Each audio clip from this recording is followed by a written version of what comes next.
Vues de l'extérieur, les choses paraissent toutes simples. Et pendant des décennies, les scientifiques ont cru pouvoir expliquer comment elle avait bien pu évoluer. Mais aujourd'hui, que nous pouvons la regarder de plus près, de beaucoup plus près, nous réalisons que cette simple cellule contient tout un univers qui nous oblige à prendre en compte le génie d'un créateur.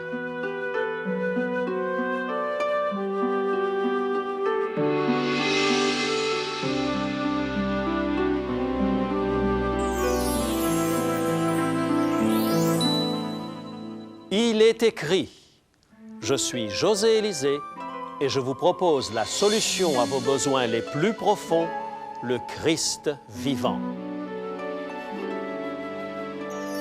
Notre message d'aujourd'hui, les minuscules guerriers. Lorsque les hommes de science ont commencé à observer les cellules à l'aide des premiers microscopes, ils se sont rendus compte qu'ils avaient découvert quelque chose de fondamental.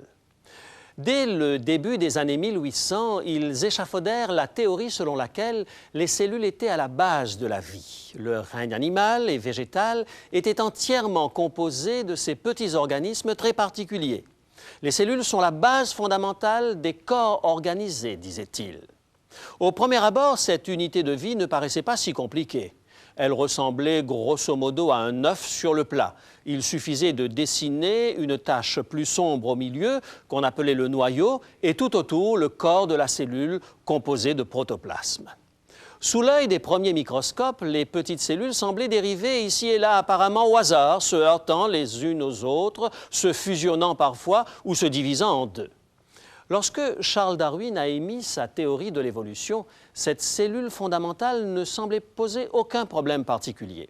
On pouvait facilement imaginer comment elle avait pu évoluer. Il suffisait d'introduire un noyau dans une masse de protoplasme, puis de mettre ensemble une poignée de cellules, et voilà, les tissus vivants faisaient leur apparition. Mais au début des années 1920, les scientifiques ont commencé à travailler avec des microscopes à électrons. Ces outils leur ont permis d'examiner de plus près cette unité qui est à l'origine de la vie. Les cellules qui paraissaient si simples sous un microscope à faible taux de grossissement prenaient maintenant une allure bien différente. Elles se révélèrent contenir une immense variété de structures de nature plutôt complexe. En quelques années, un peu plus tard, grâce aux rayons X cristallographiques, les scientifiques ont pu aller encore un peu plus loin. Ils pouvaient maintenant commencer à analyser la structure même des protéines contenues dans la cellule, et cela en faisant passer des protéines cristallisées à travers des rayons X. Ces rayons ont permis de créer un modèle qu'on pouvait transposer sur un film photographique. Analysé au moyen de formules mathématiques très sophistiquées, ce modèle permettait de révéler la position de chaque atome contenu dans la molécule de la protéine. Tout simplement incroyable. Avant l'avènement de ces microscopes surpuissants, les hommes de science pensaient que ces protéines n'étaient que des structures simples, régulières, un peu comme des cristaux de sel. Ils s'étaient totalement trompés. Rien que pour déterminer la structure d'une protéine, la myoglobine, il a fallu plus d'une décennie de biochimie. Comprendre la cellule s'avérait incroyablement complexe. Depuis un demi-siècle, la science de la biochimie a progressé à pas de géant. La résonance magnétique offre aux chercheurs un aperçu encore meilleur des molécules.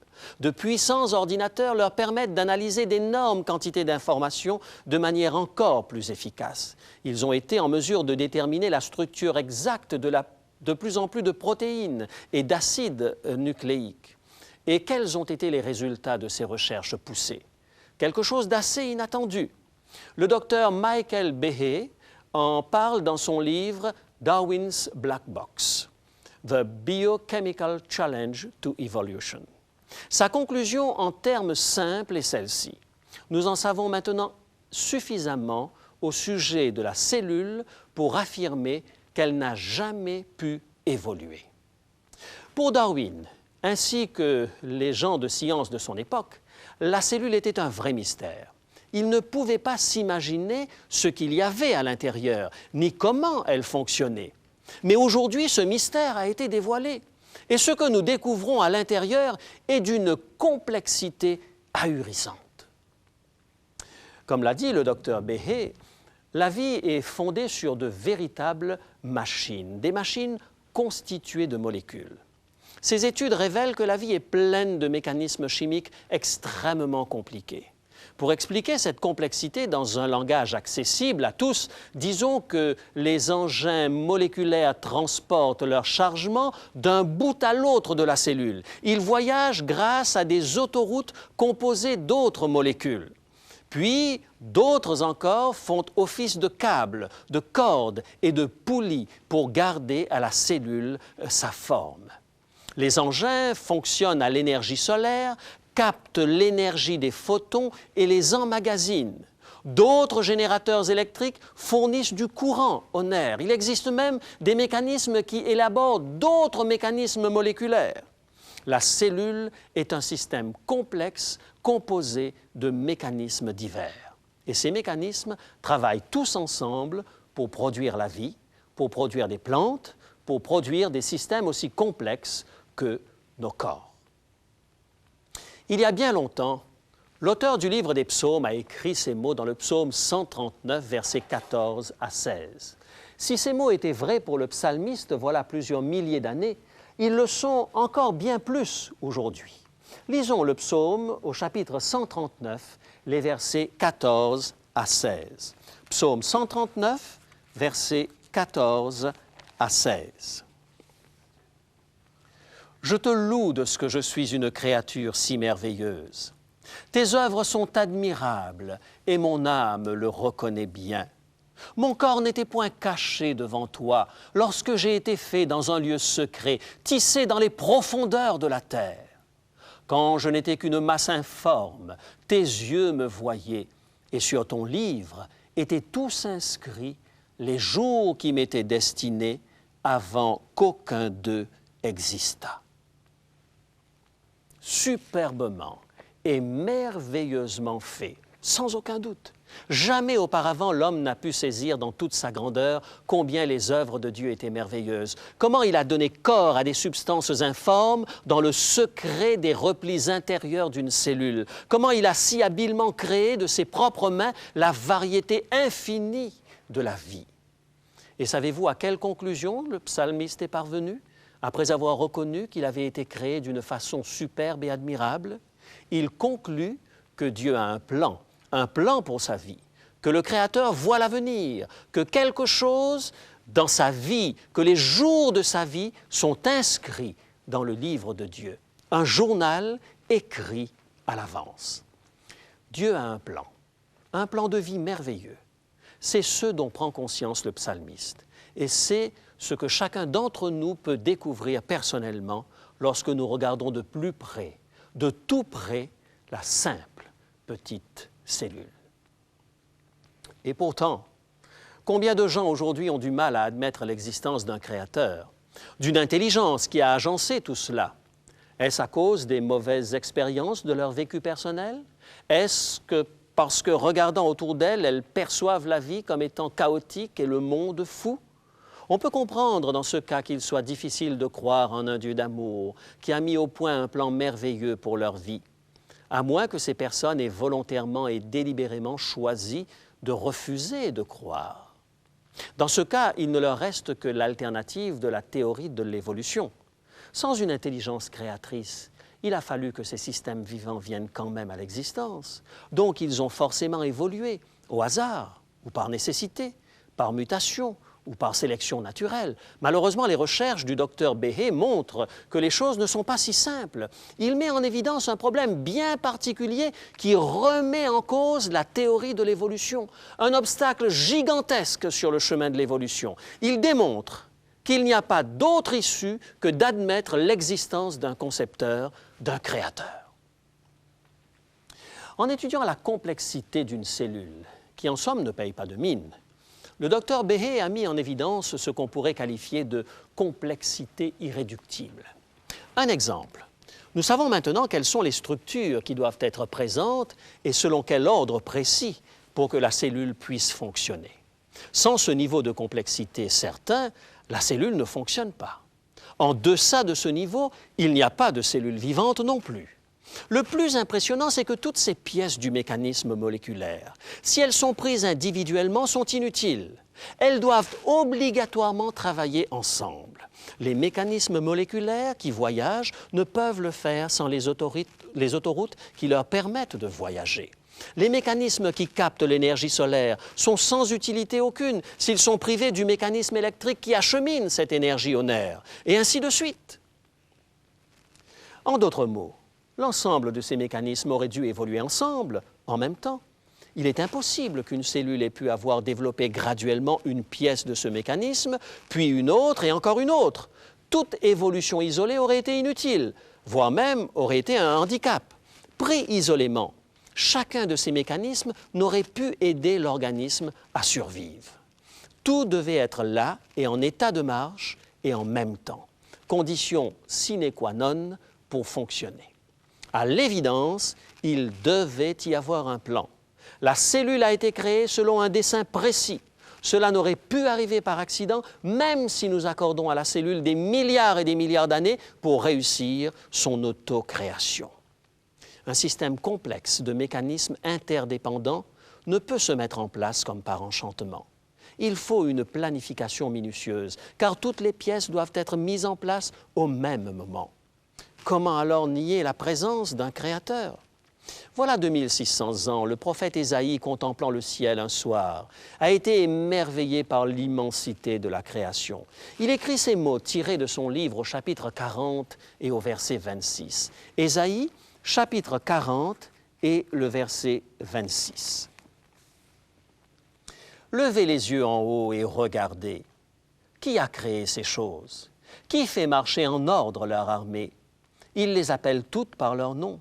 Par son grand pouvoir et par sa force puissante, il n'en est pas une qui fasse défaut.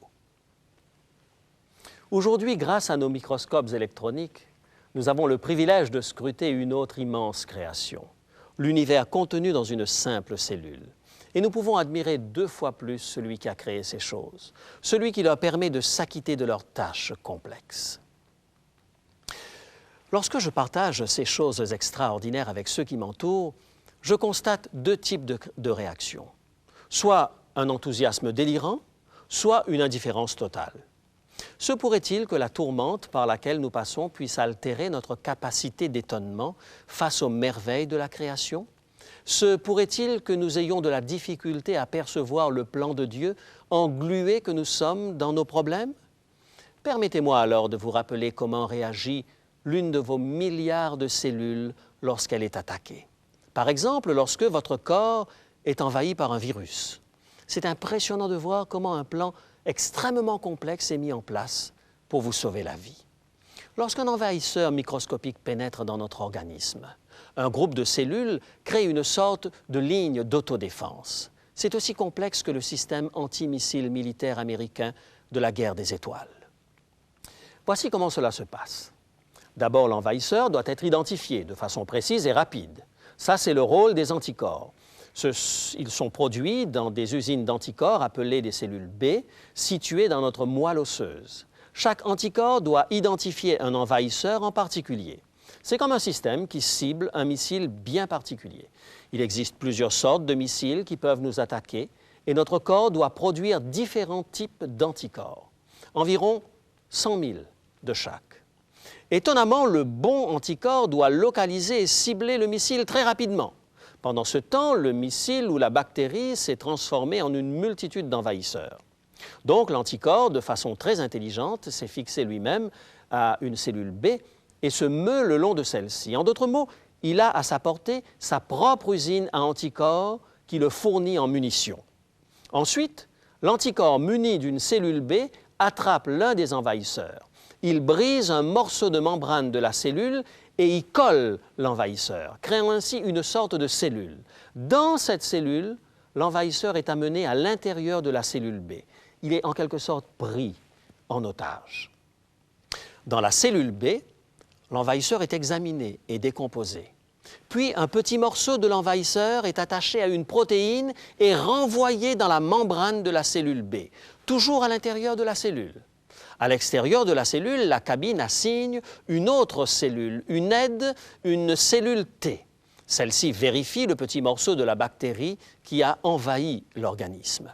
Si la combinaison est la bonne, la cellule T sécrète ce que l'on appelle l'interleukine. L'interleukine envoie une série de messages au noyau de la cellule B. Démarrer la production. C'est comme le département de la Défense envoyant un ordre à la fabrique de munitions. La cellule B commence à se reproduire à une fréquence très rapide et produit même une série de minuscules usines. Ces usines fabriquent des anticorps spéciaux qui se promènent librement et en grande quantité à travers nos tissus. La guerre contre les envahisseurs bat son plein. Tous ces missiles seront bientôt mis hors d'usage. Ils se sont heurtés aux plus minuscules des guerriers. Ce qu'il faut retenir de tout ceci, c'est que toutes les parties de ce système de défense doivent travailler ensemble. Chacune d'elles est inutile sans les autres. Tous ces anticorps sont sans aucune utilité sans les cellules B, les usines à anticorps. Et les fabriques d'anticorps demeureront inactives tant qu'elles n'auront pas reçu le bon message en provenance des cellules T. Et les cellules T ne seront d'aucune utilité si elles ne peuvent interagir avec l'anticorps et ce d'une façon bien spécifique. Nous comprenons aisément qu'un tel système ne peut tout simplement pas évoluer d'une étape à la fois. Que des anticorps flottent d'eux-mêmes ne conduit nulle part. Cela n'aide en rien l'organisme. De même, les cellules B ne peuvent rien accomplir seules. Elles ont besoin du reste du système. Cela ne fonctionne que lorsque toutes les composantes fonctionnent de concert. Après avoir étudié attentivement la cellule, des biochimistes tels que Michael Behe sont poussés à conclure qu'il y a là une preuve évidente d'une conception voulue et réfléchie. Il ne peut qu'y avoir un créateur intelligent. Le système a dû être pensé longtemps à l'avance. Mais, chose étonnante, tout ce que j'ai décrit jusqu'à présent n'est qu'une composante de notre système immunitaire. Il ne s'agit là que d'une partie. Il existe un autre système complexe qui produit une grande variété des anticorps dont nous avons besoin. Et il existe un autre système qui détruit effectivement ces envahisseurs. Les anticorps ne les détruisent pas, eux. Ils ne font que cibler les intrus. Ils agissent comme un système radar qui détecte les missiles qui arrivent. Des protéines bien spéciales sont dépêchées pour intercepter et mettre hors d'usage ces missiles. En conséquence, nous sommes devant un système incroyablement complexe, faisant partie d'un autre système très complexe lui aussi, qui fait lui-même partie d'un autre système complexe, faisant également partie d'un système tout aussi complexe. Aussi, pour que tout cela fonctionne, il faut qu'il y ait eu un concepteur, un créateur, le chef-d'œuvre d'un grand maître. Voilà la conclusion inéluctable. Le maître d'œuvre nous a pourvus d'un merveilleux système de défense. Lorsqu'un indésirable entre dans notre corps, les anticorps, les cellules B et T font leur travail d'une façon automatique, en complète synchronisation. Quand un intrus nous maltraite, une armée complète de minuscules guerriers est activée et s'empresse de venir à notre secours. Voilà qui est rassurant. C'est rassurant parce que nos anticorps, nos cellules B et T, nous révèlent quelque chose d'important. Ils nous disent que Dieu a un plan. Ils nous disent que les envahisseurs peuvent certes essayer de nous détruire, mais que Dieu a un plan de contre-attaque. Dieu a un moyen pour vaincre l'adversité. En fait, la Bible nous dépeint le Dieu du ciel comme un puissant guerrier qui se bat pour nous. Voici en quels termes le livre de l'Exode dépeint Dieu.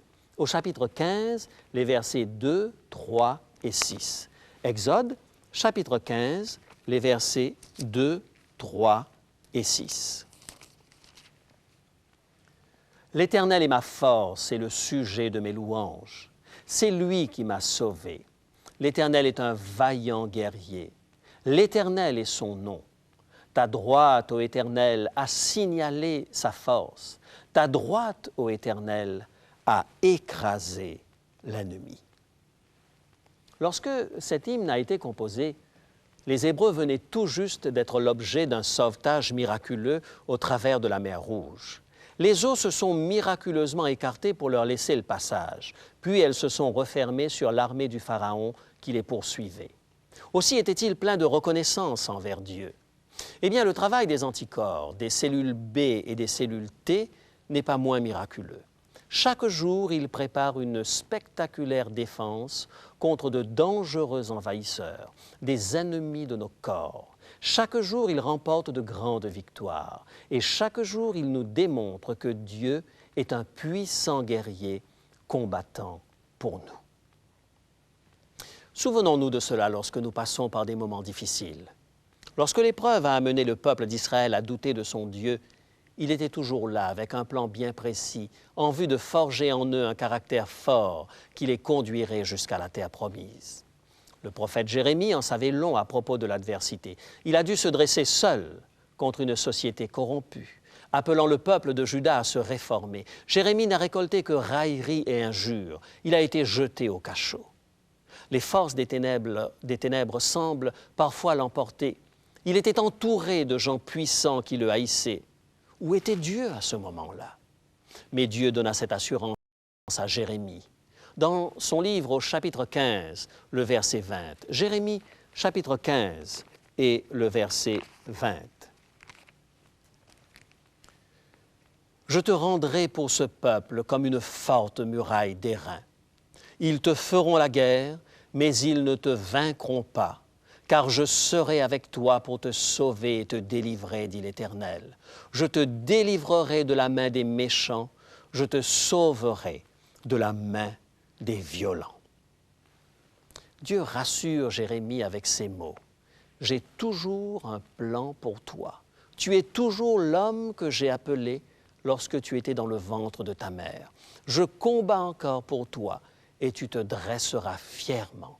Je te rendrai fort. » Et plus tard, Jérémie a pu affirmer « Dieu est avec moi, tel un puissant guerrier. » Dieu veut être avec vous aujourd'hui, quelles que soient les circonstances, quels que soient vos problèmes.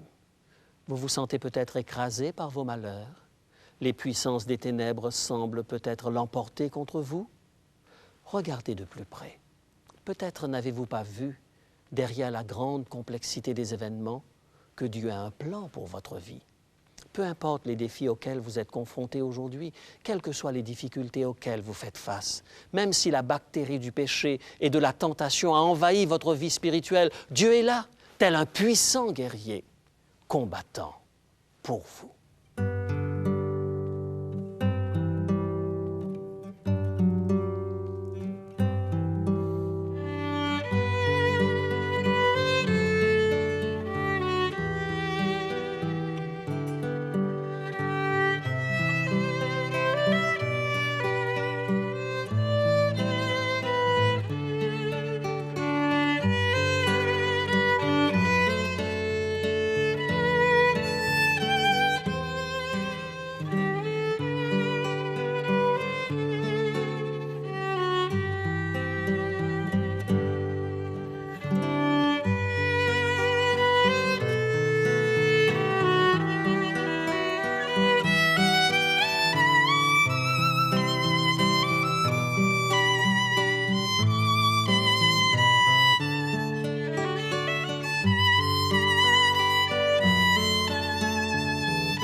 Dieu est votre puissant guerrier. Dieu combat pour vous. Aimeriez-vous lui ouvrir votre cœur maintenant et lui dire « Seigneur, viens et combat pour moi dans les batailles que je ne peux mener. » Prions ensemble. Ô mon Père, merci parce qu'il existe de nombreuses preuves de ton plan créateur. Merci d'être notre Créateur Tout-Puissant et d'être le guerrier qui combattra pour nous. Attaque l'ennemi de notre vie aujourd'hui, détruis la puissance du mal qui nous tient prisonniers. Au nom de Jésus, notre Sauveur. Amen.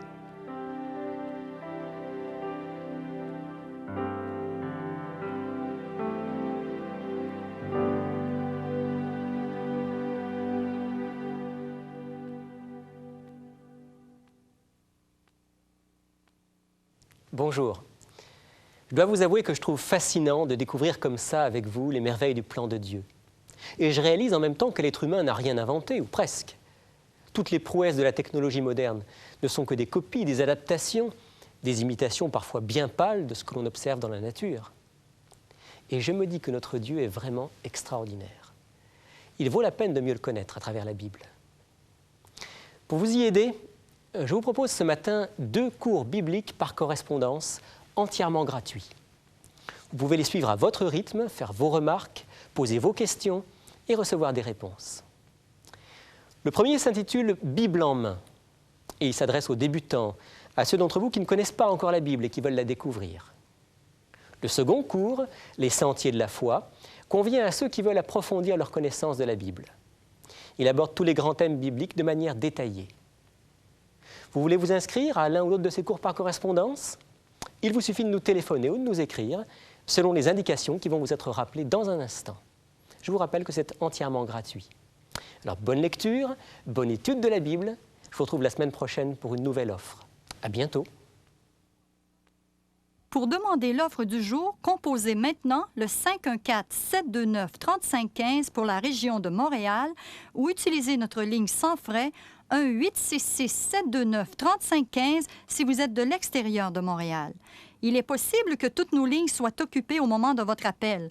Composez à nouveau. Nos téléphonistes sont à votre écoute jusqu'à 10 heures ce matin. Mentionnez clairement le titre de l'offre demandée et parlez lentement afin que nous puissions bien noter vos noms et adresses. Je vous rappelle que vous pouvez vous procurer pour une somme modique les cassettes audio et vidéo de nos émissions ainsi que le texte du jour. Si vous préférez, vous pouvez nous écrire à l'adresse qui apparaît sur votre écran. Il est écrit Case postale 99, succursale Rosemont, Montréal, Québec, H1X 3B6. Nous attendons vos appels. Composez maintenant le 1-866-729-3515. Mes amis, il est temps de nous séparer. Je vous donne rendez-vous à la semaine prochaine. D'ici là, souvenez-vous, il est écrit « L'homme ne vivra pas de pain seulement, mais de toute parole qui sort de la bouche de Dieu. »